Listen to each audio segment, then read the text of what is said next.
Hey my friends, welcome back to the Nightmare Cinema Club. I'm just sitting here fiddling around with a little bit of some scary organ music. You know, a lot of things have been happening since I started this channel. Things are moving around in my studio. I find stuff misplaced. And you know, sometimes the weirdest stuff starts.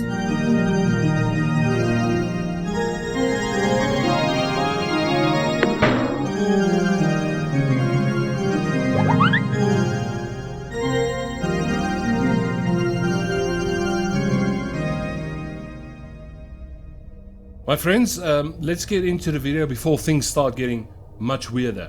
Today we're going to have a look at the Abominable Dr. Phibes, an organist who became a little bit cuckoo. I'll see you inside the video, my friends. Cheers. So what do you get when you combine a musician, a beautiful woman, surgery gone wrong with the 10 plagues of Egypt?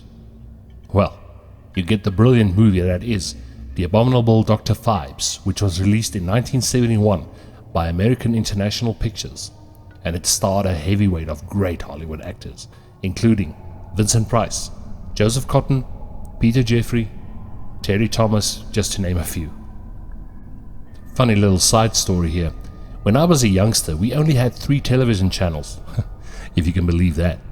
And you can maybe get a 4th one by adding a huge antenna to your TV system. If it wasn't for that huge antenna that my dad installed, I would have never seen an early version of The Abominable Dr. Phibes, which was shown on late night TV. It probably happened while my parents were out for the night or asleep. The movie starts with the terrifying sounds from an organ and a cloaked figure rising up from the depths. It's funny, but if you watch very closely, you can see Dr. Phibes raising both of his hands at the same time, yet the music keeps on playing. It's just a funny little side note. Dr. Phibes and his assistant Volnavia depart to a house where an elderly man has just settled in for the night. The man is attacked by giant vampire bats, and unfortunately, he gets killed. While at the crime scene, Inspector Trout, played by Peter Jeffrey, learns from his partner, Sergeant Shenley, that another surgeon has also died recently in a very weird way, as he was stung to death by bees. You can see at this point in the movie that the main plot is taking shape. You see, Dr. Phibes, who is played by Vincent Price, is a man hell-bent on revenge against the doctors and staff who he believes caused the death of his wife, Victoria, during surgery. Being an expert in theology, he has devised a way of killing all those involved, with the 10 plagues of Egypt as his inspiration. The next doctor is killed at a costume party by a frog mask, and yeah, unfortunately the mask chokes him to death. Unfortunately, Inspector Trout isn't getting much support from his superiors, as they see it as nothing but coincidence. Dr. Phibes moves on to his 4th victim, Dr. Longstreet.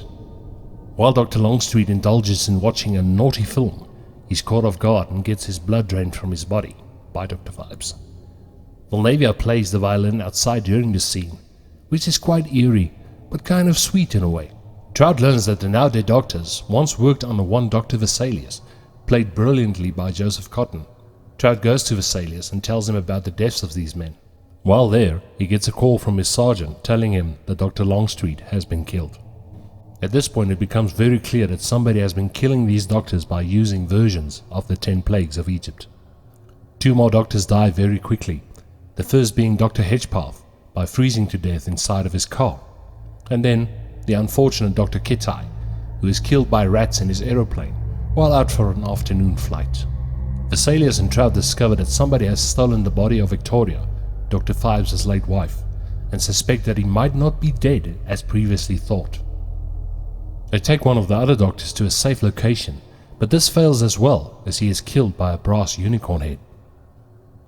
Next on the kill list is the poor nurse Ellen, and for me this one is very gruesome, as she is killed and devoured by grasshoppers. Let's just say, I'm not a fan of those little buggers. In the final act, Dr. Phibes kidnaps Vesalius' son, and he gives him 6 minutes to operate on his son before he dies by killing him with dripping acid. Dr. Phibes tells Volnavia to destroy all that he has created, and he descends down into his lair. There he starts embalming himself next to the body of his dead wife.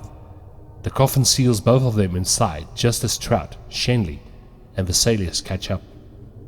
As it turns out, Dr. Phibes used the last Pharaoh's curse of darkness on himself. Well, my friends, that's been my review of the Abominable Dr. Phibes, which came out in 1971, starring the great Vincent Price. If you haven't seen this movie, check it out. It's a horror/comedy, but it's good. Trust me, it's good. I will see you guys in the next video, and as always, keep well, my friends. Be safe and enjoy the fear.